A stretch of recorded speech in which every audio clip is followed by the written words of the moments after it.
Ampitiavana indray topo klasy tovovavy nitsidihana ny tokantrano amin'izao takarivan'ny zoma fa araiky ambin'ny folo ny volana septambra izao. Ampitiavana sy ampanajana ihany koa no anasananao ary anaraka hatramin'ny farany indray ny fotoana ny fampahalalam-baovaontsika amin'izao takariva izao. Ity ampendoany ny fotoana ny fampahalalam-baovao dia tsara ny mitondra ny fialan-tsiny antsika mpijery ajaina ny tokantrano any noho ny fahantarany ny fotoana ny fampahalalam-baovao antsika indray ary hiditra avy hatrany amin'ireo andidim-baovao antsika amin'izao takariva izao ka ny tontolo ny fampianarana avy hatrany no aroso ho anao. Miankina amin'ny fanamboarana ataon'ireo mpampianatra pikaroka sy pikaroka mpampianatra mikambana ny CCS amin'ny faha-efatra ambin'ny folo ny volana septambra izao ny andraisan'ireo mpianatra fanapahan-kevitra. Manery ny mpianatra hidina an-dalambe ny fitondram-panjakana raha tsy mamany ny olona ny fampianarana raha ny nambaran'izy ireo androany. Raha amin'ny ratsiny amin'izao ny amin'ny fanambarana ny mpampianatra pikaroka sy ny pikaroka mpampianatra mikambana ao amin'ny CCS dia nanantanteraka fankan-kevitra ireo mpianatra samy mpianatra eny anivon'ny anjerimanontolo androany. Hanapahana ny tohin'hetsika raha toa ka tsy mivaly ny olana eo amin'ny fampianarana. Mifarana ny fitokonana rehefa mitohy ny fampianarana raha nambaran'izy ireo. Tanareo azo zany dia hoe tsisy hoe fitokonana mijanona aty amin'ny université fa mbola mitokona satria ny fifaran'ny fitokonana dia ny fivahan'ny olona mpampianatra pikaroka ary rehefa mivany olona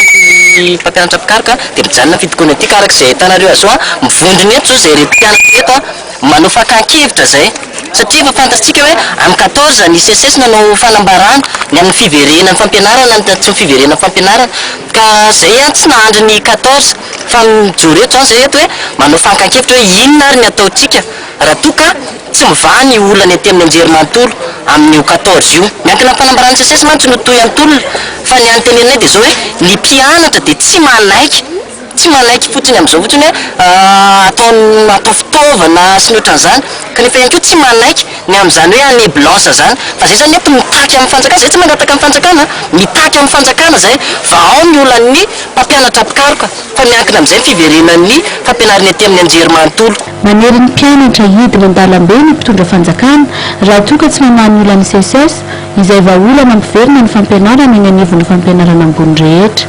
Tsy sakana ho an'ireo mpianatra ny fampitahorana ny akarana amin'ny conseil de discipline raha ny resaka mandeha amin'ireo vao manantanteraka fitokonana. Miantso ny mpianatra zany zay